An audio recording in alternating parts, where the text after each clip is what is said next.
स्वागत है दोस्तों।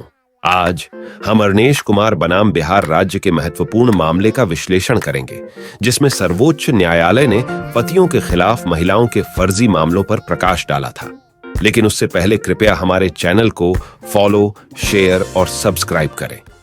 इस वीडियो में हम अरनेश कुमार मामले के फैक्ट्स, ऑब्जर्वेशन और सर्वोच्च न्यायालय के स्ट्रिक्ट गाइडलाइंस पर चर्चा करेंगे, इसलिए कृपया वीडियो को अंत तक देखें।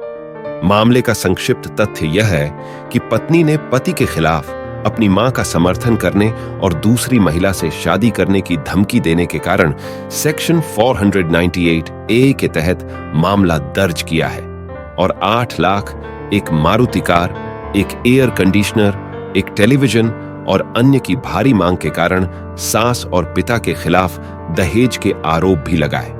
इन दावों को नकारते हुए अरनेश कुमार ने अग्रिम जमानत के लिए सेशंस जज और हाई कोर्ट में आवेदन किया, पर इस तथ्य के बावजूद कि सेक्शन 498A IPC के तहत अधिकतम सजा 3 साल की जेल और डाउरी प्रोहिबिशन एक्ट 1961 की सेक्शन 4 के तहत 2 साल की जेल है, सेशंस जज और हाई कोर्ट ने उसकी अग्रिम जमानत याचिका रिजेक्ट कर दिया और अरनेश कुमार को IPC की सेक्शन 498A और डाउरी प्रोहिबिशन एक्ट 1961 की सेक्शन 4 के तहत गिरफ्तार किया गया।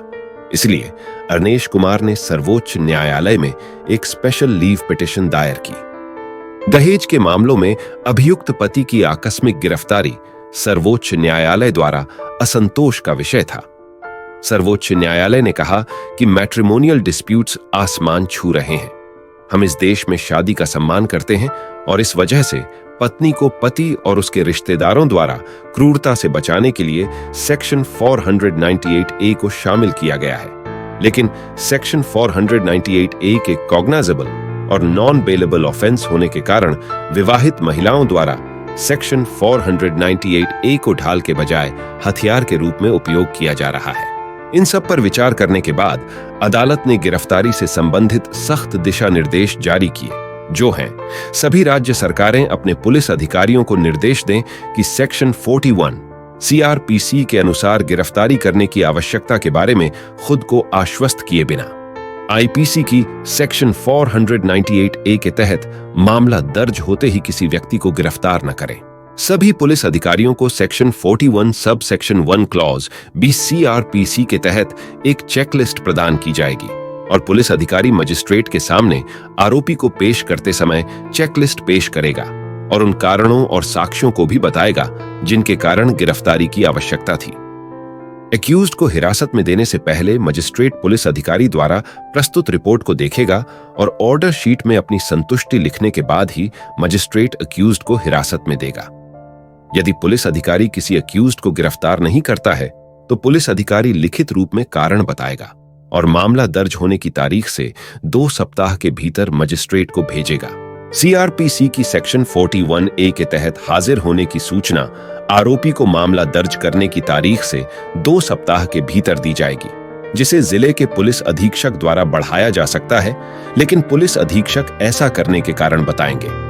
यदि पुलिस अधिकारी इस निर्देशों का पालन करने में विफल रहता है तो संबंधित पुलिस अधिकारी डिपार्टमेंटल इंक्वायरी के लिए उत्तरदायी हैं और अदालत की अवमानना के लिए संबंधित उच्च न्यायालय द्वारा दंडित किए जाने के लिए भी उत्तरदायी हैं। यदि जुडिशियल मजिस्ट्रेट उचित कारण बताए बिना अभियुक्त को हिरासत में देता है तो संबंधित जुडिशियल मजिस्ट्रेट उच्च न्यायालय द्वारा शुरू की गई डिपार्टमेंटल इंक्वायरी के लिए उत्तरदायी होगा।